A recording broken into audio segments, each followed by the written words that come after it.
यहाँ पर वर्णन करते हैं कि परमात्मा ने कहा कि जो मेरी माया है, वैष्णवी माया है, उसको पार पाना बड़ा कठिन है, किंतु पार पाया ही नहीं जा सकता है ऐसी बात भी नहीं है।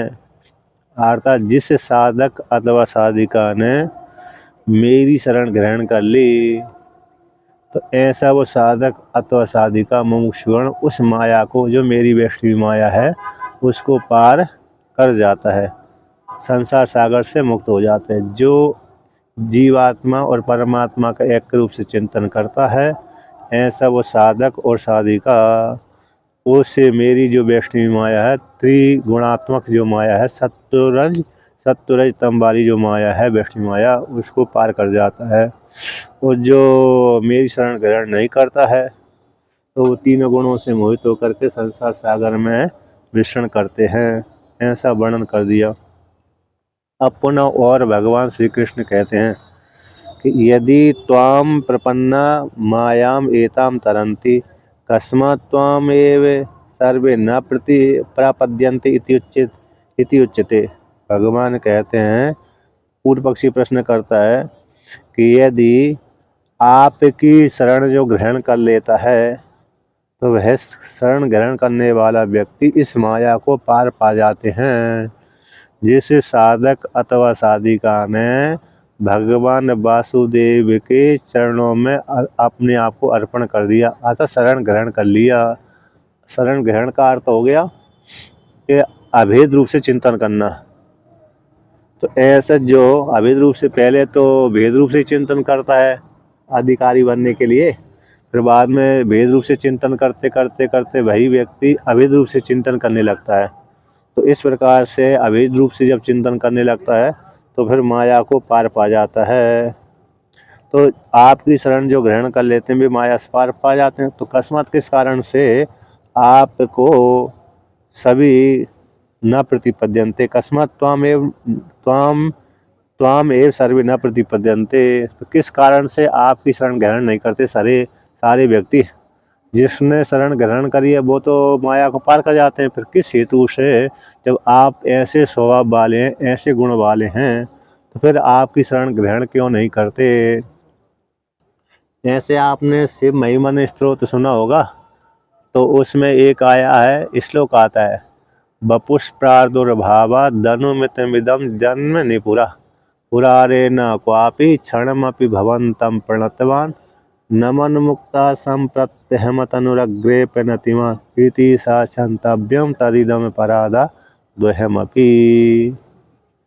पुष्पदंताचार्य कहते हैं कि वपुष्प्रादुर्भावाद, कि मेरा इस शरीर की उत्पत्ति हुई है, मुझको इस शरीर की प्राप्ति हो गई। इस शरीर के प्राप्ति हो जाने से अनुमान सिद्ध हो रहा है, इसी शरीर के माध्यम से उत्पन्न हो जाने से ये अनुमान हो चुका है कि मैंने इस शरीर के जन्म लेने से पहले के पूर्व जन्मों में मैंने आप भगवान शिव जी का भजन नहीं किया था, आपका दर्शन नहीं किया था। इस हेतु से मेरा ये जन्म हो गया कि अब कर लीजिए कि अब मैंने आपको दर्शन कर लिया, आपको प्रणाम कर लिया। मैंने पूर्व के जन्मों में आपको प्रणाम नहीं किया था, इसी हेतु से मेरा ये जन्म प्राप्त हो गया। अब कर लो, अब मैंने आपको प्रणाम कर लिया। प्रणाम करने से क्या हो गया कि प्रणाम करने से मैं मुक्त हो गया। क्या हो गया? अपने आप को जान लिया कि मैं तो ब्रह्म हूँ। इस प्रकार से अब मेरा आगे का जन्म अब प्राप्त नहीं होगा। इसलिए पूर्व के जन्मों में मैंने प्रणाम नहीं किया था, एक अपराध हो गया था, और भविष्यत काल में अब वर्तमान काल में मैंने आपको प्रणाम कर लिया तो मुक्त हो गया, तो भविष्यत काल में मेरा जन्म नहीं होगा। तो मेरे दो अपराध हमेशा हमेशा के लिए आप बन गए हैं। तो जो दो अपराध बन गए उनको हमेशा हमेशा के लिए आप कैंसिल कर दीजिए, क्षमा कर दीजिए, क्षमा कर दीजिए उन अपराधों को। ऐसा पुष्पदंताचार्य भगवान ने शिव महिमन स्त्रोत्र में कहा है। उसी को ही दत्तात्रेय ने भी वर्णन किया है। तो यात्रया व्यापकता हताते ध्यान चेता पड़ता हताते स्तुतया मया वाक पड़ता हताते समस्व शंभो त्रिविधापराधम। तो पहले से मैं आपके व्यापकता का हनन करता हूँ, ध्यान के द्वारा आप मन से परे हैं, मन वाणी का विषय नहीं है, और इस प्रकार से आप ध्यान से परे फिर भी मन के द्वारा आपका चिंतन करता हूँ। स्तुति के द्वारा मैं आपको वाक से परीक्षण कर देता हूँ।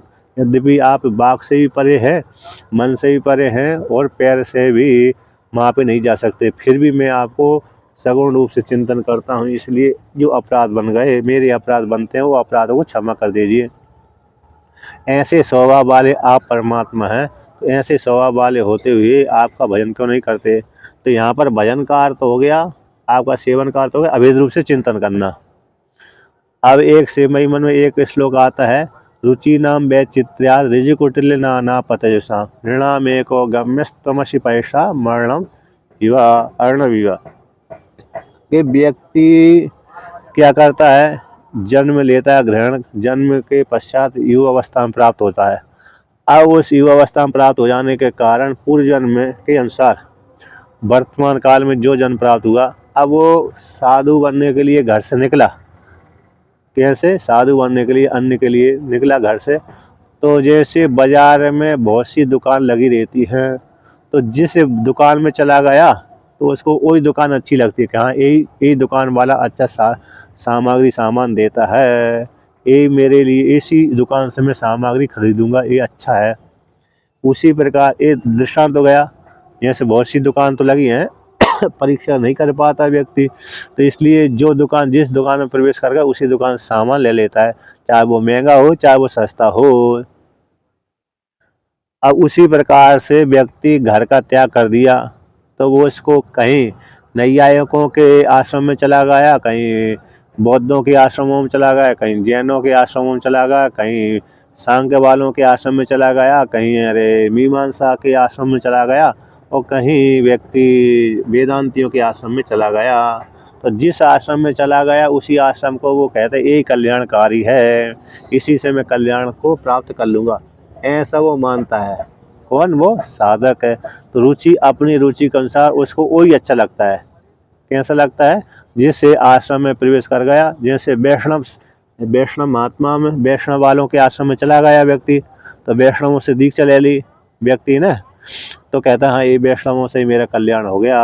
अब कोई कोई व्यक्ति सन्यासियों के उसमें आश्रम में चला गया, तो वहीं से दीक्षा ले ली उसने, कहे सन्यासियों से मेरा कल्याण होगा। कोई उदासीनों के आश्रम में चला गया, तो कहते ये उदासीन ही सबसे श्रेष्ठ है, इन्हीं से मेरा कल्याण होगा। कोई नाथों के उसमें आश्रम में चला गया, तो कहते ये नाथों से दीक्षा ले ली, तो वो कहते ये नाथ वाले आश्रम वाले ही सबसे श्रेष्ठ हैं, इसी से मेरा कल्याण हो जाएगा। तो जिस आश्रम में चला गया है ना, उसी आश्रम वालों को वो श्रेष्ठ मान लेता है, तो उसी से अपने आप को कल्याण के, इसी के द्वारा मेरा कल्याण होगा। अब जो परीक्षा करने वाला है व्यक्ति, तो वो सारे आश्रमों घूमने के पश्चात सार निकाल लेता है, तो फिर वो किसमें? अद्वैत मार्ग में ही जाता है। किंतु जो परीक्षा नहीं कर पाता, जिस आश्रम में प्रवेश कर गया उसी आश्रम को वो श्रेष्ठ मानता है, तो कहते हैं इसी से मेरा कल्याण होगा। किंतु अंतिम में फिर व्यक्ति को जब अधिकारी बनते बनते बनते अंतिम में तो वेदांत में आना ही पड़ता है। जैसे दृष्टांत दिया, रुचि नाम वैचित्र्या ऋजिकुटिल नाना पतयसाम नृणाम एको गम्यस्तमसि परसाम अर्ण विवा। जैसे सारी नदियों का जल समुद्र को ही प्राप्त होता है, उसी प्रकार से नदियाँ, कुछ नदियाँ सीधी सीधी समुद्र को प्राप्त होती हैं, और कुछ नदियाँ टेढ़ी मेढ़ी होकर के समुद्र को प्राप्त होती हैं। जैसे कैसे? गंगा नदी और नर्मदा जी नदी, ये सीधी जहाँ से उत्पन्न होती है, निकलती हैं, सीधा किसी दूसरे में सहायता नहीं लेती, सीधी समुद्र में जाकर के मिल जाती हैं। किंतु यमुना नदी है, दूसरी दूसरी नदी है, गंगा की सहायता लेकर के समुद्र में मिलती है, तो टेढ़ी नदियाँ हो गई वो। जो एक नदी दूसरी नदी की सहायता लेकर के समुद्र में मिलती है, वो टेढ़ी कहलाती है, और जो नदी सीधी किसी की सहायता नहीं लेती वो सीधी होती है। तो वेदांत मार्ग सीधा मार्ग है, अन्य जो नैयायिकों का है, बौद्धों का है, जैनों का है, पूर्व मीमांसा का है, सांख्यों का है, योगियों का है, वो मार्ग कैसे? टेढ़ा है। लेकिन बाद में वो वेदांत में ही आते हैं, वहाँ पर अधिकारी बन जाते हैं, फिर वेदांत में उनको आना ही पड़ता है। ठीक है ना? उसी प्रकार से तो यहाँ पर है, हाँ, तो इसलिए उस मार्ग में वेदांत, अंतिम मार्ग तो वेदांत ही मार्ग है। बाकी ये अन्य जो मार्ग है, वैष्णव आदि है, शैव आदि है, ये उपासना के माध्यम से अधिकारी बन जाते हैं। अधिकारी बनते ही फिर अद्वैत मार्ग में प्रतिष्ठित हो जाता है व्यक्ति। इसलिए यहाँ पर प्रश्न कर दिया कस्मात् त्वाम, तुमको ही सारे व्यक्ति अरे न प्रतिपद्यन्ते इति उच्यन्ते इति उच्यते। इसमें भगवान श्री कृष्ण कहते हैं, तो 15वां श्लोक का पाठ करते हैं। न माम दुष्कृतिनो मूढ़ः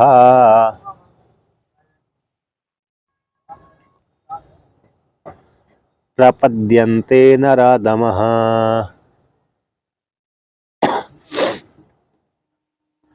मायया अपहृत ज्ञान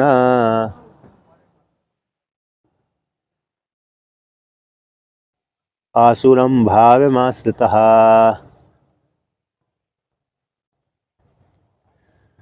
कहते हैं जो दुष्कृतिनु है यानी पाप का आचरण करने वाले ऐसे मूढ़ हैं, नरों में जो अधम है, वह मुझ परमात्मा वासुदेव को प्राप्त नहीं होते। एक तो मूढ़ है, अज्ञान के द्वारा मोह को प्राप्त हो गए, और दुष्कर्म करने वाले हैं, मतलब शास्त्रीय कर्म नहीं करते, शास्त्र के प्रतिकूल कर्म करने वाले होते हैं, शास्त्र के विपरीत आचरण करने वाले होते हैं। ऐसे तो ऐसे जो नरों में अधम है, नराधमा बोल दिया, कैसे नरों में जो अधम है, ऐसे जो जीवात्मा है, दुष्कर्म करने वाले मूढ़ हैं, वो मुझ वासुदेव को परमात्मा को प्राप्त नहीं होते। क्यों नहीं होते? क्योंकि उनको यहाँ पर हेतु देते हैं, माया अपहृत ज्ञान, उनका जो ज्ञान है, विवेक बुद्धि है, वह विवेक बुद्धि माया के द्वारा अपहरण कर ली गई है। इन मोह के माध्यम से उनकी बुद्धि नष्ट हो गई है। जीवात्मा को परमात्मा को जानने वाले जो ज्ञान शक्ति थी, बुद्धि थी, वो नष्ट हो गई है मोह के कारण। और कहते हैं आसुरम भावम आसुर, वो आसुर भाव को यानी प्राणों को पोषण करने में लगे रहते हैं। आसुरम का अर्थ होता है प्राणम, असुर यानी प्राण होते हैं, तो असुर भाव को, असुर के भाव को आसुरम, जैसे असुर व्यक्ति होते ना, वो खाओ पियो छीनो झपटो यही करते हैं। जैसे मिलेक्ष है ना, मिलेक्ष व्यक्ति दूसरे की संपत्ति को लूटने की कोशिश करते रहते हैं। अभी वर्तमान काल में यही चल रहा है। जितने भी मिलेक्ष हैं स्वयं नहीं कमाते, बल्कि दूसरे जो जिसने कमाया है उसकी संपत्ति को लूटते रहते हैं। पहले उसी प्रकार से असुर भी ऐसे ही होते थे, दूसरे की संपत्ति को लूटते रहते हैं। असुरों का यही स्वभाव रहा है। हम स्वयं तो नहीं कमाते, जिसने कमा लिया उसकी संपत्ति को लूट लिया और खाते हैं, पीते हैं, मजे मारते हैं। ये असुरों का स्वभाव था। उसी के भाव को रहने वाले, ग्रहण करने वाले आसुर कहलाते हैं। मतलब ये है, असुर यानी प्राणों में जो रमण करते हैं, प्राणों को पोषण करने में लगे रहते हैं, परमार्थ क्या है इसके विषय में चिंतन नहीं करते। तो ऐसे आसुर भाव को आश्रय लेकर ग्रहण करते रहते हैं, और माया के द्वारा उनका ज्ञान अपहृत हो गया है। ऐसे जो व्यक्ति हैं, मूढ़ हैं, अज्ञानी, नरों में अधम है, वह मुझ वासुदेव परमात्मा को प्राप्त नहीं होते। ऐसा भगवान श्री कृष्ण अर्जुन से कहा। अब भगवान भास्कर इसका व्याख्यान करते हैं। कहीं तो कोई होगा, बैग नमो वाला ही ले गए। हाँ, आगे वर्णन करते हैं। तो भगवान भास्कर कहते हैं कि न माम परमेश्वरम दुष्कृतिनः पापकारिणो मूढ़ः प्रपद्यन्ते नराधमा नराणां मध्ये अधमः निकृष्टास्ते च माया अपहृत ज्ञानः समुचित ज्ञानः आसुरं भावं हिंसा अनृत आदि लक्षणम आश्रितः। तो कहते हैं माम परमेश्वरम, मुझ वासुदेव को जो दुष्कृत करने वाले हैं, यानी पाप कारिणा, पाप का सेवन करने वाले, पाप करने वाले, ऐसे मूढ़ा न प्रपद्यन्ते, वह मुझ वासुदेव परमात्मा को प्राप्त नहीं होते। ऐसे नरों में जो अधम है, नराणाम मध्य, नरों के मध्य में जो अधम निकृष्ट है, ते वे ऐसे व्यक्ति मुझ परमात्मा को प्राप्त नहीं होते। क्यों नहीं होते? उसमें हेतु है माया अपहृत ज्ञान, माया के द्वारा समुचित ज्ञान, माया के द्वारा चोरी कर ली गई है। मुस स्ते धातु है, मुँह से स्ते चुराने अर्थ में, तो माया के द्वारा जिनका ज्ञान चुरा लिया गया है, यानी मोह के कारण। माया यानी मोह, तो मोह को लेकर, मोह कौन सा हो गया? पत्नी को लेकर के, पुत्र को लेकर के, पुत्री को लेकर के, माता को लेकर के, पिता को लेकर के, भाई बंधु को लेकर के, इनके द्वारा, इनके माध्यम से जिनका ज्ञान अपहृत हो गया है, ऐसे जो आसुरम भावम, तो असुर के भाव को वर्णन करते हैं कि हिंसा है, अनृत आदि लक्षण आश्रिता, हिंसा को करते रहते हैं, झूठ बोलते रहते हैं, अन्य कार्य करते रहते हैं, ऐसे लक्षण वाले जो हैं असुर भाव है, उसको आश्रय करके जो आश्रय सेवन करते रहते, ये व्यक्ति मुझ वासुदेव परमात्मा को प्राप्त नहीं होते। इस प्रकार से वर्णन किया। अब ते भजनते, अच्छा, तो इस प्रकार से जो सेवन करते हैं मुझ वासुदेव को प्राप्त नहीं होते। यहाँ पर टीकाकार कहते हैं मौढ़्यम पाप कार्यत्व हेतु है, निकृष्ट समुचितम एवं तिष्कृतम ज्ञानम, जो ज्ञान को तिरस्कार कर देते हैं। स्वरूप चैतन्यम, जो ज्ञान कौन सा था, स्वरूप चैतन्य जो ज्ञान था इनका, वो जो ज्ञान इनका अपहृत हो गया, ऐसे व्यक्ति अर्थ स्वरूपभूत ज्ञान को प्राप्त नहीं होते, उनका स्वरूप ढक गया, चेतन स्वरूप का ज्ञान ढका हुआ है, इस हेतु से संसार भाव को प्राप्त होते रहते हैं और पाप कर्म में लगे रहते हैं। ऐसे जो व्यक्ति है मुझे वासुदेव परमात्मा को प्राप्त नहीं होते। इस प्रकार से वर्णन किया। अब आगे वर्णन करते हैं। तो ये पुनर्नरोत्तम पुण्य कर्मणा, जो नरों में उत्तम है, क्या सारे व्यक्ति परमात्मा को प्राप्त नहीं होते है ना। तो ये पुनर्नरोत्तम पुण्य कर्मणा, जो नरों में उत्तम है, ऐसे व्यक्ति परमात्मा को प्राप्त हो जाते हैं। अतः जो पुण्य कर्म करने वाले हैं वे व्यक्ति परमात्मा को प्राप्त हो जाते हैं। इसको लेकर कहते हैं, तो जो भगवान का भजन करते हैं वो परमात्मा को प्राप्त हो जाते हैं। तो यहाँ पर है ये वर्णन किया, जैसे परमात्मा का भजन एक भक्ति का श्लोक है। बाग गदगदा द्रवते यस्य चित्तम रुदत्य वीक्षणम हसति कुचिच्चा विलज्जे उद्गायति नृत्यते च मद भक्ति युक्तो भुवनम पुनाति। ये भागवत पुराण का श्लोक है, यानी 11वें अध्याय का 11वें स्कंद का 14वें श्लोक, 14वें अध्याय का 24वां श्लोक है।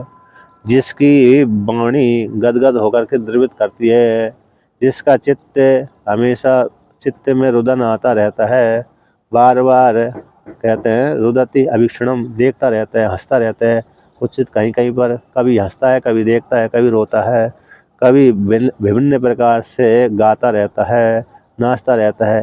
ऐसी जो परमात्मा वासुदेव की भक्ति करता रहता है, ऐसे जो भक्त है, ऐसे भक्ति वाला जो भक्त है वो संपूर्ण संसार को पवित्र कर देता है। जब जिस साधक ने परमात्मा को आश्रय ग्रहण कर लिया है, स्वयं तो पवित्र होता है, जगत को ही पवित्र करने वाला हो जाता है। इस प्रकार से वर्णन किया। अब उसी को लेकर कहते हैं जो परमात्मा का आश्रय ग्रहण कर लेता है वो कैसा है, वो परमात्मा को प्राप्त हो जाता है। उसको लेकर के 16वें श्लोक का कितने का पाठ करते हैं, 16वें श्लोक का। चतुर्विधः भजन्ते माम जनः सुकृतिनोऽर्जुन आर्तो जिज्ञासुरर्थार्थी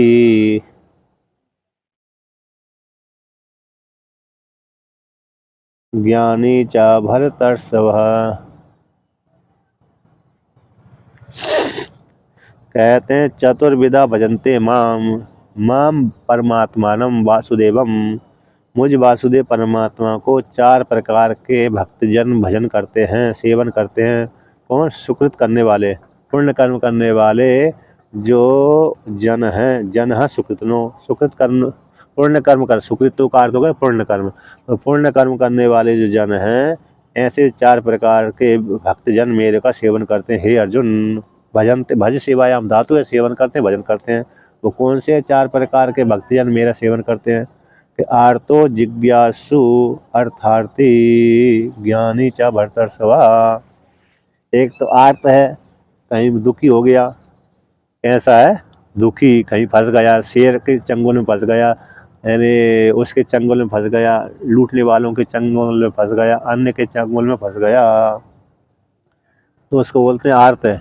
बाढ़ में फंस जाते हैं, जंगल में फंस जाते हैं, पशु पक्षी के चंगुल में फंसा, और कोई व्यक्ति अपहरण कर ले जाता है, ये उसको बोलते हैं आर्त, दुख से युक्त है। तो आर्त जिज्ञासु परमात्मा को जानने की इच्छा करता है, और जिज्ञासु हो गया। और अर्थ को अर्थी, अर्थ को चाहने वाला, धन को चाहने वाला, वो भी परमात्मा का भजन करता है। ज्ञानी, ये भी परमात्मा का भजन करते हैं। ये 4 प्रकार के भक्त मुझ वासुदेव परमात्मा का सेवन करते हैं, पुण्य कर्म करने वाले। तो ऐसे जो यहाँ पर जो भक्ति का वर्णन किया है, तो जो ज्ञानी है, ज्ञानी के विषय का ही श्लोक था। वाग गदगदा द्रवते यस्य चित्तम रुदत्ते वीक्षणम हसति कुचिच्चा विलज्जोद्गायति नृत्यते च मद्भक्ति युक्तो भुवनम पुनाति। कि बाघ जिसकी गदगद होकर के बहती रहती है, आते परमात्मा के चिंतन करती रहती है, कथन करती रहती है, चित्त में भी परमात्मा का स्मरण होता रहता है, कभी देखता है, कभी हंसता है, कभी विभिन्न प्रकार से गाता है, नाचता है। ऐसी भक्ति से युक्त होकर के वह परमात्मा, ऐसे भक्ति से युक्त होकर के साधक जगत को पवित्र कर देता है। इस प्रकार से वर्णन किया। ये अब आगे भगवान भास्कर इसका व्याख्यान करते हैं। चतुर्विदास चतुष्प्रकार भजन्ते सेवन्ते माम जनः सुकृतिनः पुण्यकर्माणो। हे अर्जुन, आर्त आरती परिगृहीत तस्कर व्याघ्र रोगादिना अभिभूतो आपन्नो जिज्ञासुर भगवते तत्त्वं ज्ञातुम इच्छति यो अर्थार्थी धन कामो ज्ञानी विष्णुहोस तत्वविच्चा हे भरतर्षभा। तो चतुर्विदा यानी चतुर्विदा से चतुष्प्रकार, चतुर्विदा का अर्थ 4 प्रकार के। भजन्ते सेवन्ते, भजन्ते का अर्थ सेवन्ते, कौन? भक्तजन, जो भगवते वे भक्तजन परमात्मा का 4 प्रकार से भक्तजन वे भगवान का सेवन करते हैं। मां वासुदेव को, परमात्मा को, जन सुकृत करने वाले, इन पुण्य कर्म करने वाले हे अर्जुन सेवन करते हैं। अब उसमें से 4 प्रकार के भक्तजन मेरा सेवन करते हैं, तो उसमें पहला आर्त दे लिया। तो आर्त मतलब दुखी, यानी आरती परिगृहित, दुख से गृहित हो गया। किसके द्वारा? दुख से। आर्त तब, हाँ, गज ग्राह के द्वारा दुखी हो गया था, पकड़ा गया था। तो यहाँ पर आर्त का लक्षण करते हैं। कैसे? आरती परिगृहित, तो किसके द्वारा परिगृहित हुआ? तस्कर व्याघ्र, तस्कर है चोर, व्याघ्र रोग आदि न अभिभूतो आपन्नो, है ना। तो क्या आते हैं? तस्कर के द्वारा पकड़ा जाता है ना व्यक्ति, तस्कर यानी चोर। तो वर्तमान काल में अपहरण करने वाले, जो अपहरण शब्द आते हैं ना, किसी लड़की को उठा ले जाते हैं, किसी लड़के को उठा ले जाते हैं, किसी और लड़की लड़के को उठा ले जाते हैं, कभी कभी जो व्यापारियों को उठा लेके चले जाते हैं धन लेने के लिए। तो सेठों आदि को भी उठा ले जाते हैं, उनके बच्चों को उठा ले जाते हैं धन मांगने के लिए, अपहरण करने वाले। और व्याघ्र जंगल में घूम रहा था, शेर आदि के चंगुल में फंस गया। और रोग है, बुढ़ापे में तो रोग घेर ही लेता है क्या नहीं? बुढ़ापे में सबसे ज़्यादा रोग ही घेरता है। अब आदि शब्द से और ले लेना चाहिए, इत्यादि के द्वारा अभूत है, ऐसा जो प्राप्त होने वाला। आपन्नो शब्द का अर्थ कर दिए तन निवृत्ति के लिए। अब जो इस प्रकार से प्राप्त हो गया, अब ऐसा व्यक्ति उसको हटाने के लिए, उसको हटाने, आपन्न से तन निवृत्ति इच्छन, जो इस प्रकार से अभिभूत हो गए व्यक्ति, ऐसा गृहित हो, तो अब उससे हटने के लिए क्या करता है? भगवान का सेवन करता है। रोग आदि से भी दुखी, चोर आदि से दुखी हो गया ऐसे व्यक्ति, तो वह भगवान से प्रार्थना करता है कि भगवान मेरे को छुड़ाओ इस चंगुल से, इस व्याधा से, मुसीबत से मेरे को निवारण करो, कष्टों से मेरे को निवृत्ति करो, कष्टों को नष्ट कर दो। तो गज ने अपने मरने की नौबत आ गई थी, उसको दुखी हो गया, इसलिए भगवान को पुकारता रहता था इस प्रकार से। अब कहते हैं जिज्ञासु यानी भगवत तत्व। ये तो यहाँ तक हो गया अर्थ शब्द का आपन्नो, जो इस प्रकार से उससे निवृत्त होने की इच्छा करता रहता है, प्रार्थना करता रहता है। जिज्ञासु भगवत तत्व ज्ञातुम इच्छति, भगवान के तत्व को जानने की इच्छा करने वाले ऐसे ये कैसे जिज्ञासु है, वह वही परमात्मा का सेवन करता है, भजन करता है। यो अर्थार्थी है, धन कामी, धन को चाहने वाला व्यक्ति यही परमात्मा का सेवन करता है। और ज्ञानी कहते ज्ञानी विष्णु से तत्विच्चा ही वर्तस्व, जो ज्ञानी विष्णु के तत्व को जानने वाला, ज्ञानी तो ज्ञानी हो चुका है, यही परमात्मा का सेवन करता रहता है। यानी शब्द ज्ञान, ज्ञानी यहाँ पर कहते हैं, टीकाकार कहते हैं तत्वविद इति में, शब्द ज्ञानवान आत्म तत्व साक्षात्कार मात्रार्थी मुमुक्षु, जो ज्ञान शब्द ज्ञान वाला है, अब आत्म तत्व के साक्षात्कार को मात्र को चाहने वाला मुमुक्षु, वो परमात्मा का सेवन करता रहता है। अब उसको दूसरे कोई चाहना नहीं है। ज्ञानी को, ब्रह्मवेत्ता को, मतलब जो मुमुक्षुगण है, उसको दूसरी इच्छा ही नहीं, बस परमात्मा को प्राप्त करने की इच्छा करता रहता है। इसलिए परमात्मा को प्राप्त करने की इच्छा करता है तो फिर वो परमात्मा का सेवन करता रहता है, ध्यान करता रहता है। उसके लिए धन, क्योंकि उसने पहले से ही धन का भोग कर लिया। अब जो वृद्धावस्था में चला गया ना, उसने पत्नी का ही भोग कर लिया, पुत्र का ही भोग कर लिया, पुत्री का ही भोग कर लिया, और भाई बंधुओं का ही भोग कर लिया, और किसका, मतलब समाज के कार्य का भी ले लिया, यश भी ले लिया, धन भी कमा लिया, पुत्र आदि की उत्पत्ति हो गई, और यश भी कमा लिया। पुत्रेष्णा वित्रेष्णा लोकेष्णा, तीनों लोकेष्णा को जिसने पूरी कर लिया, अब उस व्यक्ति के लिए क्या चाहिए, बस मोक्ष की इच्छा रहती है। अब जिस व्यक्ति ने धन नहीं कमाया, पुत्र नहीं लिया, और यश नहीं कमाया, तो उसके मन में तो ये इच्छा होती रहती है मैं कुछ न कुछ करूं। किंतु जिस व्यक्ति ने पुत्रेष्णा वित्रेष्णा लोकेष्णा तीनों को पार कर गया, अर्जन कर लिया था, फिर वो उसको मोक्ष की इच्छा प्राय करके हो जाती है। और कभी कभी नहीं भी होती है भाई, क्योंकि राग बढ़ जाता है, पुत्रेष्णा वित्रेष्णा लोकेष्णा से राग भी बढ़ता रहता है ना। तो जो निष्काम कर्म करता रहता है उसको इस प्रकार से फल की प्राप्ति हो जाती है। अब आगे कहते हैं, तो इस प्रकार से वर्णन किया। अब 17वें श्लोक के लिए कहते हैं, तेषां तेषां ज्ञान ही नित्युक्ता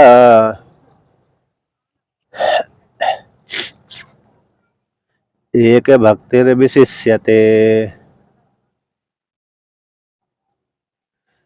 प्रियो हि ज्ञानिनोत्यर्थम्,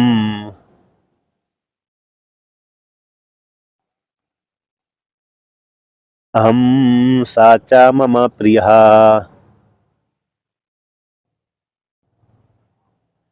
कहते तेषां चतुर्णां मध्ये, तेषां उन चारों के मध्य में, ज्ञानी नित्युक्त है, जो उन चार भक्त थे, आर्त जिज्ञासु अर्थार्थी और ज्ञानी, इन चारों भक्तों के मध्य में ज्ञानी नित्युक्त है, नित्य परमात्मा से युक्त रहता है, एक भक्ति वाला होता है। और इसलिए ज्ञानी कैसे विशिष्ट है, इन तीनों की अपेक्षा एक ज्ञानी श्रेष्ठ है, क्योंकि एक भक्ति वाला है। एक भक्ति मतलब मोक्ष को छोड़ करके दूसरे का सेवन करता ही नहीं है, परमात्मा को छोड़ करके किसी दूसरे का सेवन नहीं करता। जैसे दृष्टांत इसमें पातिव्रता स्त्री दृष्टांत हो गए, तो पातिव्रत धर्म से युक्त है वो, इसलिए एक भक्ति, तो एक परमात्मा में ही भक्ति है, अन्य में भक्ति है ही नहीं है, यानी ब्रह्म में ही भक्ति है इसकी। किसकी, जो ज्ञानी की भक्ति किसमें, ब्रह्म में ही भक्ति है, अन्य अन्य देवी देवताओं में भक्ति है ही नहीं है, किसी दूसरे का आश्रय ग्रहण करता ही नहीं है, और नित्य युक्त परमात्मा का ही चिंतन करता रहता है। इसलिए ज्ञानी कैसा सबसे श्रेष्ठ है। प्रियो ही ज्ञानिनो अत्यर्थम, मैं ज्ञानी के लिए अत्यंत श्रेष्ठ प्रिय हूँ। मैं ज्ञानी मेरे लिए अत्यंत प्रिय है, ज्ञानी मुझको अत्यंत चाहता है, ज्ञानी है ना, ज्ञानी के लिए मैं अत्यंत प्रिय हूँ। और सब है ज्ञानी, ज्ञानी के लिए, ज्ञानी के लिए अत्यंत रूप से हम वासुदेव प्रिय हूँ, और हम साचा मम प्रिय, और सब ज्ञानी मुझ वासुदेव को अत्यंत प्रिय है। यानी भगवान ने कहा है कि ज्ञानी के लिए मैं अत्यंत प्रिय हूँ, ज्ञानी मुझको छोड़कर किसी दूसरे को चाहता नहीं है, इसलिए ज्ञानी के लिए मैं ही अत्यधिक प्रिय हूँ। उसी प्रकार से मेरे लिए भी ज्ञानी अत्यधिक प्रिय है, मैं उस ज्ञानी को छोड़कर किसी दूसरे को चाहता ही नहीं हूँ। क्यों, ऐक्य हो जाने से, ऐक्य हो जाने से, दोनों जीवात्मा परमात्मा के एक हो जाने से दोनों ही आपस में एक दूसरे के प्रिय हैं। अब भगवान भास्कर इसका व्याख्यान करते हैं। यदि भी भगवान के सारे प्रिय हैं, लेकिन ज्ञानी सबसे ज़्यादा प्रिय है भगवान को, क्योंकि ज्ञानी उसकी भगवान की आत्मा है। ज्ञानी भगवान की आत्मा है और ज्ञानी की आत्मा भगवान है। इस प्रकार से जानना चाहिए। अब भगवान भास्कर इसका व्याख्यान करते हैं। हाँ, ज्ञानी के लिए और अधिकारी के लिए भी है। कहते हैं तेषाम तेषाम चतुर्णाम मध्ये ज्ञानी तत्त्ववित्, इन तत्त्ववित्वात् नित्ययुक्तो भवति एक भक्तिश्च अन्यस्य भजनीयस्य अदर्शनात्, अतः स एक भक्तिर्विशिष्यते विशेषम आधिक्यम आपद्यते अतिरिच्यते इत्यर्थः। तेषाम चतुर्णाम मध्य, उन चारों के मध्य में जो ज्ञानी है, तत्ववित् है। ज्ञानी तत्व को तत्ववित्, इन तत्ववित्वात्, तत्व को जानने वाला होने से तत्ववेत्ता कहलाता है। नित्य युक्तो भवति, नित्य परमात्मा में युक्त रहता है, ऐसे जो ज्ञानी है। और एक भक्तिश्चा, तो एक अन्य का सेवन नहीं करता, परमात्मा का सेवन करता है। यश, जिसका भजनीय है ना, अन्य का सेवन करने योग्य नहीं। आदर्शनाद, अन्य का तो जो सेवन करने योग्य दूसरे है ही नहीं है, दूसरा उसको दिखता ही नहीं है। आदर्शनाथ होने से, आदर्शनाथ मतलब उसको दूसरा दिखता ही नहीं है। परमात्मा को छोड़कर के दूसरा वस्तु, उसको पदार्थ दिखता ही नहीं है। अतः इसी हेतु सभा एक भक्ति वाला इसलिए विशेषित है। वो ज्ञान कैसे सबसे श्रेष्ठ है। विशेषम आधिक्यम आपद्यते अतिरिच्यते, विशेष भाव को प्राप्त होता है, क्योंकि परमात्मा को छोड़ करके किसी दूसरे को वो देखता ही नहीं है। इस प्रकार से यहाँ पर वर्णन किया। टीकाकार यहाँ पर कहते हैं, नित्युक्तत्व भगवती आत्मनि सदा समाहित चेतस्त्वम। नित्युक्त का अर्थ करिए भगवान वासुदेव में, अपनी आत्मा में हमेशा चित्त को लगाता ही रहता है। असार वाले संसार में जो सार से रहते, ऐसे संसार में भगवान ही सार है। असार वाले संसार में कौन है? भगवान ही सार है। सो हम अस्मि, वे परमात्मा मैं हूँ। यह छांदोग्योपनिषद श्रुति कहती है। इस प्रकार से एक अस्मिन अद्वितीय में स्वयं से भिन्न, स्वयं से अत्यंत अभिन्न परमात्मा में भक्ति, इसलिए विशेष अस्य इसका है, इसलिए एक भक्ति स्वयं से अभिन्न परमात्मा में ही भक्ति है, अभेद रूप से चिंतन कर, इसलिए वह एक भक्ति वाला है। यानी अपने स्वरूभूत परमात्मा में इसकी निष्ठा है। अपने स्वरूभूत परमात्मा से इतर में उसकी निष्ठा दूसरे में है ही नहीं है, इसलिए उसको एक भक्ति कहते हैं। अब आगे कहते हैं, प्रियो ही यस्माद् अहम आत्मा ज्ञानिनो अतस तस्य अहम अत्यंतम प्रियः। प्रियो ही, क्योंकि वे प्रिय है, यानी ज्ञानी के लिए मैं प्रिय हूँ। यस्माद्, जिस कारण से हम आत्मा, मैं आत्मा हूँ, क्योंकि ज्ञानी की मैं आत्मा होने के कारण, इसलिए ज्ञानी के लिए मैं अत्यंत प्रिय हूँ। प्रसिद्ध ही लोग आत्मा प्रियो भवति। हाँ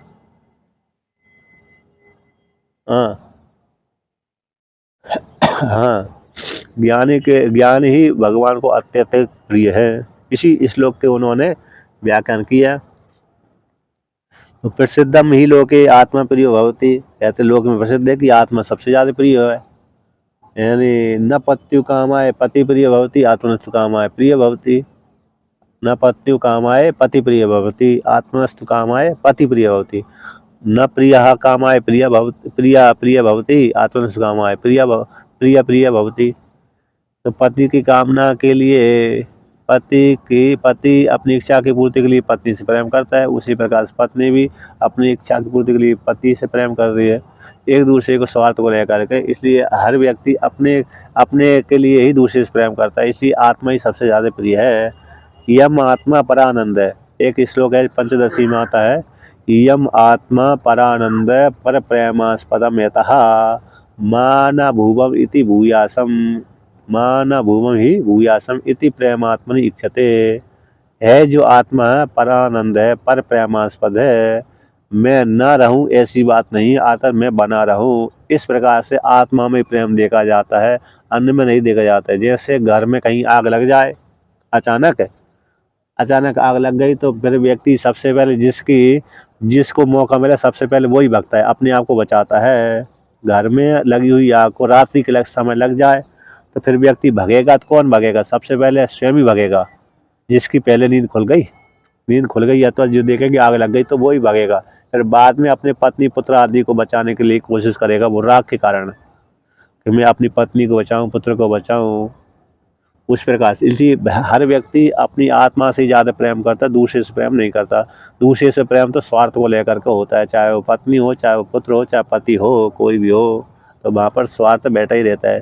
उसी प्रकार गुरु शिष्य में भी ऐसा ही है, सभी जगह प्रेम होता है, वो स्वार्थ को लेकर के ही होता है। आत्मा से प्रेम है, वास्तविक प्रेम है। हर व्यक्ति अपने आप को ही चाहता है, दूसरे को नहीं चाहता है। तो अपने सुख के लिए दूसरे से चाहता है, प्रेम करता है, इस प्रकार से। इसलिए यहाँ पर कह दिया कि प्रसिद्ध है लोक में आत्मा सबसे ज़्यादा प्रिय होती है। तस्मा जिस कारण से तस्मत उसी हेतु से ज्ञानी न आत्मत्वात् वासुदेव प्रियो भवति इत्यर्थ। इसलिए ज्ञानी की आत्मा वासुदेव है, इसलिए वासुदेव भगवान ज्ञानी के लिए अत्यंत प्रिय है। सच्चा ज्ञानी मम वासुदेवस्य आत्मा एविति, तो मम अत्यंतम प्रिय, इसलिए वैज्ञानी मुझ वासुदेव की आत्मा है। ज्ञानी मुझ वासुदेव की आत्मा होने के कारण इसलिए वह ज्ञानी भी मेरे लिए अत्यंत प्रिय है। इस प्रकार से दोनों के लिए दोनों प्रिय हैं, दोनों के लिए। हम में परमात्मा ज्ञानी के लिए उपाधि से रहित है, प्रेमास्पद होने के कारण, परम पुरुषार्थ का हेतु होने से, आत्मा होने से मैं ज्ञानी के लिए अत्यंत प्रिय हूँ। उसी प्रकार से ज्ञानी मेरे लिए अत्यंत प्रिय है। ऐसा भगवान श्री कृष्ण ने कहा।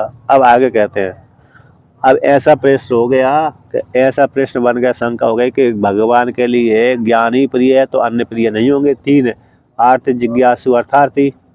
आर्त है, जिज्ञासु, अर्थार्थी, ये तीनों भगवान के लिए प्रिय नहीं होंगे, क्योंकि अत्यंत प्रिय है तो ज्ञानी हो गया, तो तीन को तो निकृष्ट कोटि में डाल दिया, है ना। ऐसी प्राप्ति हो रही। न तरही आर्तादय क्षत्रियो वासुदेव से प्रिय। तो पूर्व पश्चिम शंका करी, भगवान को यदि ज्ञानी अत्यंत प्रिय है तो तरही तत्व विशेषण सामर्थ्य से इतरेशम, ये तर्क है अप्रियत प्राप्तम, क्योंकि अत्यंत प्रिय ज्ञानी इस विशेषण के माध्यम से जो तीन है अप्रियत्व की प्राप्ति हो गई। ऐसी प्राप्ति हो जाने पर करना, ऐसी बात नहीं तरी। आर्तादय भी तीनों भगवान वासुदेव को प्रिय हैं, ऐसी बात नहीं है। अर्थात आर्त आदि, आर्त, जिज्ञासु, अर्थार्थी भी भगवान के लिए प्रिय है, किंतु ज्ञानी आत्मा होने के कारण ज्यादा प्रिय है, इतना ही है।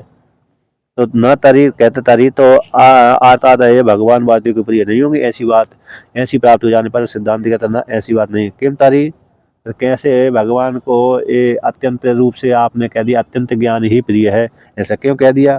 क्योंकि विशेषण ऐसे क्यों लगा दिया, अत्यर्थम ऐसा विशेषण क्यों लगा दिया? तो ऐसी प्राप्ति हो जाने पर कहते हैं यहाँ पर। तो कौन सा श्लोक है? 18वां श्लोक का पाठ करते हैं। उदारः सर्वे एवैते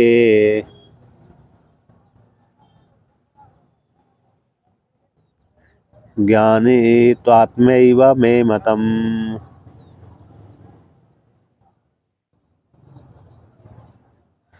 आस्थितः स हि युक्तात्मा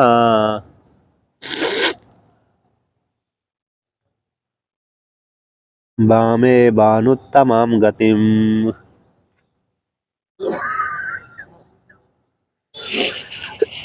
तो यहाँ पर वर्णन करते हैं कि उदारा सर्वे वेते, ये चारों ही हैं, कैसे उदार हैं, उत्कृष्ट हैं।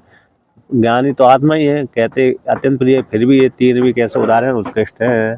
और ज्ञानी तो आत्मा ये मैं मतलब ज्ञानी तो मेरी आत्मा ही है, मैं ज्ञानी की आत्मा हूँ, ज्ञानी मेरी आत्मा है।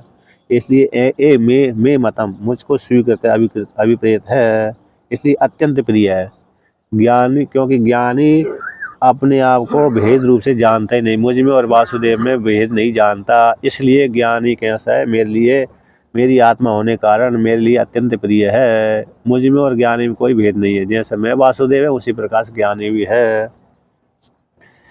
और अन्य तीन भी कैसे उदाहरण उत्कृष्ट हैं। आश्रिता ही सा युक्तात्मा, आश्रिता का अर्थ है आरूढ़ प्रवृत्त, वह परमात्मा की प्राप्ति के लिए प्रवृत्त होता हुआ ज्ञानी। युक्तात्मा हमेशा आत्मा में लगा रहता है, आत्मा का चिंतन करते रहता है। इसलिए माम एवं अनुत्तम गति है, आत्मा का चिंतन करने वाला जो ज्ञानी है, मुझको जिससे बढ़कर और कोई गति नहीं है, मुझको छोड़कर कोई दूसरी गति नहीं है, ऐसी गति को प्राप्त कर लेता है, मुझ वासुदेव परमात्मा को प्राप्त कर लेता है। इस प्रकार से भगवान श्री कृष्ण ने अर्जुन से कहा। अब भगवान भास्कर इसका व्याख्यान करते हैं। तो उदाहरण उत्कृष्टा सर्वे एवेते त्रयो अपि मम प्रिया एव इत्यर्था। उदाहरण उत्कृष्ट है, सर्वे ये तीनों ही त्रियोपि मम मेरे को प्रिय हैं। इन तीनों भी कैसे, क्योंकि भगवान ने प्रश्न कर दिया था, पूर्व पक्षी प्रश्न कर दिया था कि ज्ञानी अत्यंत प्रिय है, तो इस वाक्य को लेकर के अरे पूर्व पक्षी शंका हो गई, तीन प्रिय नहीं है। तो ऐसी प्राप्ति हो जाने पर कहते ना, ऐसी बात नहीं है, ये तीनों भी मेरे लिए प्रिय हैं। नहीं कश्चित् मद भक्तो मम वासुदेवस्य अप्रियो भवति, ज्ञानी तो अत्यर्थम प्रियो भवति इति विशेषा। कहते कोई भी जो मेरा भक्त है, मम वासुदेव का भक्त है, तो मुझ वासुदेव का भक्त होता हुआ मेरे लिए कोई प्रिय नहीं होता, ऐसी बात नहीं है। आता मेरे लिए अप्रिय कोई भी नहीं है, मुझ वासुदेव का भक्त है, मेरे को प्रिय नहीं, ऐसी बात नहीं। आता मेरे को प्रिय है, किंतु ज्ञानी तो अत्यंत मेरे लिए प्रिय है। जो तीन भी जिस साधक का जो भक्त होता, जिस साध्य का जो भक्त होता है, वह उसके लिए प्रिय होता ही है। जिससे साध्य का जो भक्त होता है, जिस देवता का जो भक्त होता है, जिस देवता का जो भक्त होता है, वह उसके लिए प्रिय होता है, चाहे वो अच्छा काम करे चाहे खराब काम करे।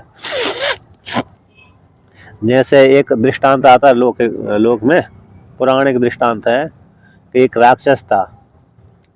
अरे राक्षस था तो वो भगवान शिव जी का भक्त था और अन्यों को परेशान करता रहता था, सूर्य के भक्तों को, विष्णु के भक्तों को।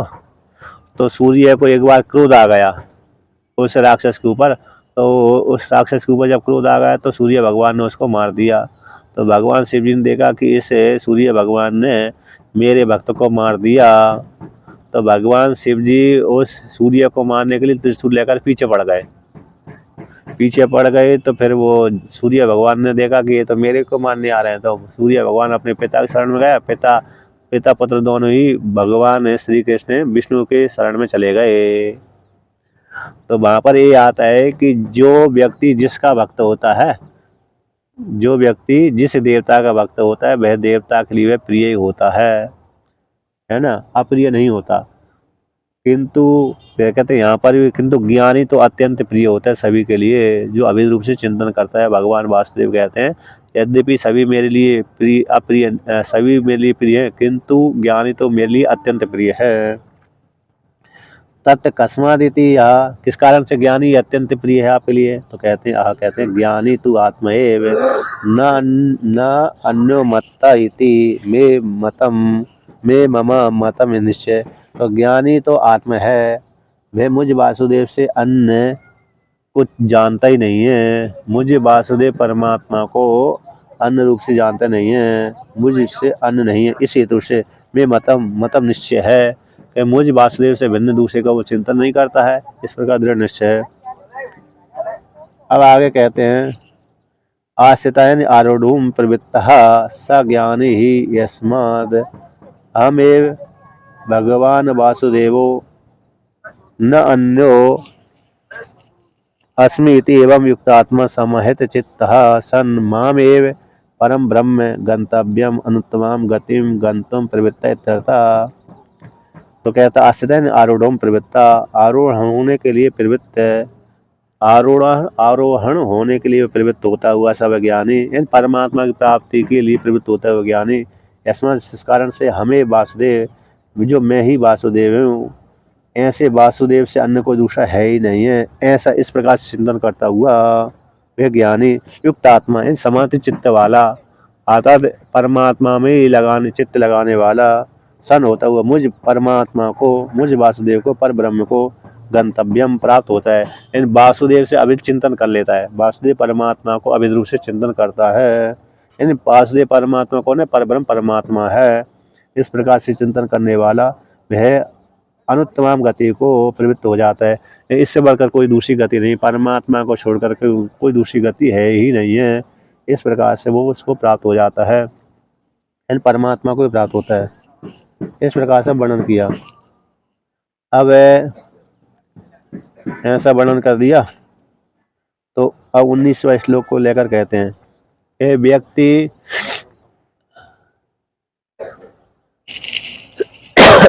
क्या करते हैं, जो इस प्रकार से आत्मा की प्राप्ति के लिए प्रयत्न करते रहते हैं। तो एक जन्म में ही परमात्मा की प्राप्ति होती है कि अनेक जन्मों के माध्यम से परमात्मा की प्राप्ति होती है? उसको लेकर कहते हैं, परमात्मा की प्राप्ति के लिए एक जन्म ही पर्याप्त है कि अनेक जन्म? तो यहाँ पर कहते हैं कि ये पूर्व के जन्मों से व्यक्ति करता हुआ आ रहा है। जब अत्यंत राग पूर्वक परमात्मा की प्राप्ति के लिए प्रयत्न करता है तब शीघ्र लाभ हो जाता है। तो उसको लेकर के 19वें श्लोक का पाठ करते हैं। बहूनां जन्मनामन्ते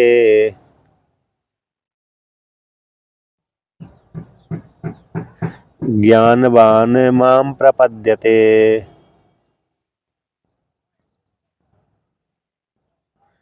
वासुदेवः सर्वमिति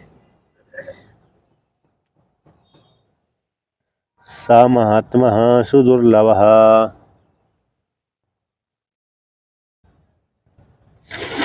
तो यहाँ पर कहते हैं, बहुनाम जन्मनाम अंते, व्यक्ति बहुत जन्मों का सेवन, बहुत जन्मों उसने ले चुके, बहुत जन्मों में उसने पुण्य कर्म किए।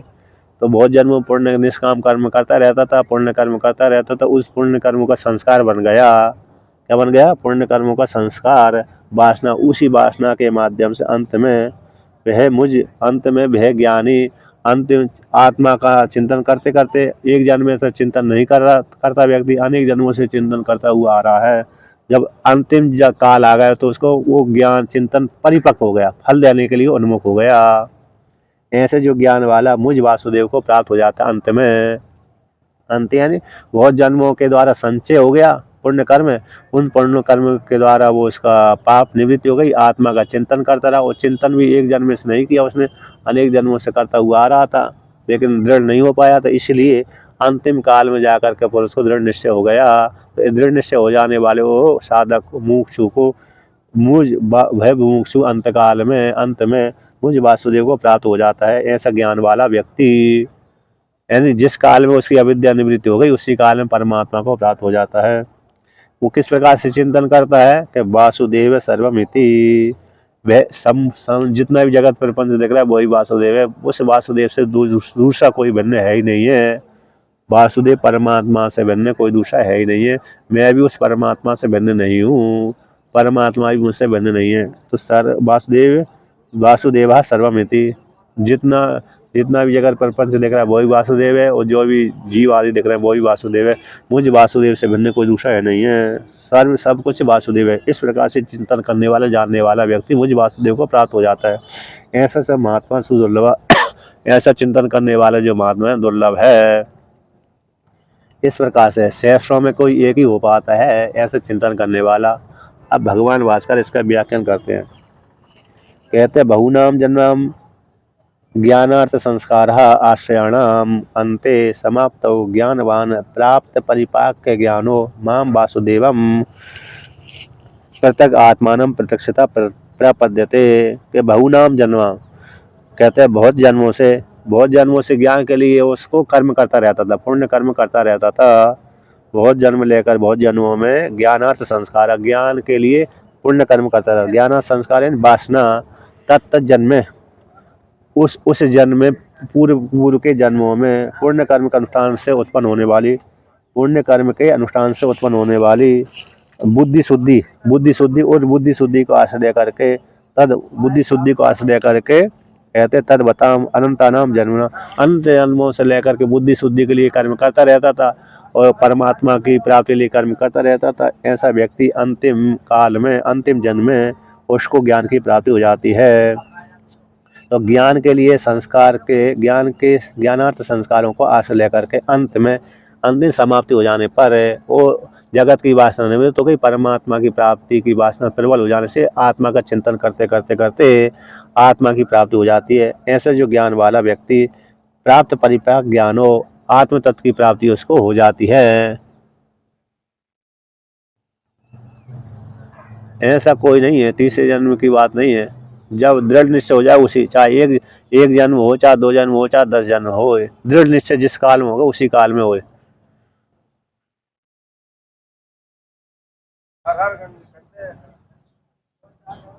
हाँ, अब दृढ़ निश्चय ऐसा कोई निश्चय नहीं, एक जन्म भी हो सकता है, उसी जन्म में भी हो सकता है, दूसरे जन्म। नहीं नहीं नहीं, ऐसा कोई वो नहीं है। और जब दृढ़ जिस काल में दृढ़ निश्चय होगा उसी काल में हो जाता है। इस प्रकार से ऐसे प्राप्त परिपाक ज्ञान हो, जिसको जो ज्ञान परिपाक हो गया है, पहले परोक्ष ज्ञान होता है फिर अपरोक्ष ज्ञान में परिवर्तन हो जाता है वही ज्ञान। ऐसे ज्ञान वाला व्यक्ति माम वासुदेव को, इन प्रत्येक आत्मा को प्रत्यक्ष रूप से जान लेता है, अपरोक्ष रूप से जान लेता है। तो खत्म किस प्रकार से जानता है कि वासुदेव सर्वमिति, कि सब कुछ वासुदेव ही है, वासुदेव से भिन्न कोई दूसरा है ही नहीं है, इस प्रकार से जानता है।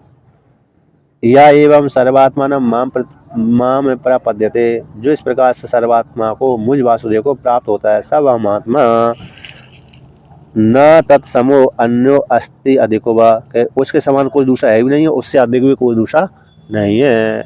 जो मुझ वासुदेव को प्राप्त होता है ऐसे जो महात्मा है, उस महात्मा के समान दूसरा कोई भी नहीं है, उससे अधिक भी कोई दूसरा नहीं है। अतः इसी हेतु से सुदुर्लभो मनुष्याणाम सहस्रेषु इति युक्तम, मनुष्यों में सहस्र मनुष्यों के मध्य में वह मनुष्य दुर्लभ है, ऐसा पूर्व वर्णन किया था। महात सर्व उत्कृष्टम आत्मशब्दितम वैभवम अस्यति महात्मा, जो सबसे उत्कृष्ट है आत्म शब्द से, आत्मशब्दितम ब्रह्मवेत्ता है, ब्रह्म आत्मशब्दितम वैभव, जिसमें ब्रह्म ज्ञान का वैभव है, ऐसा व्यक्ति जो महात्मा सुदुर्लभ है। इस प्रकार से ऐसा वर्णन किया। आता तो ये जो सभी को वासुदेव से चिंतन करता है, वासुदेव को छोड़कर किसी दूसरे को जानता ही नहीं है, ऐसा महात्मा दुर्लभ होता है। यानी ब्रह्मवेत्ता, जो आत्मा को छोड़ करके किसी दूसरे का चिंतन नहीं करता, ऐसे जो महात्मा है वह बड़ा दुर्लभ ही होता है। कोई कोई हजारों लाखों के व्यक्ति, हजारों मनुष्यों के मध्य में कोई एक ही जान पाता है परमात्मा को, इसी दुर्लभ कहलाता है। इस प्रकार से वर्णन किया। अब आगे का पाठ फिर कल करेंगे। हाँ।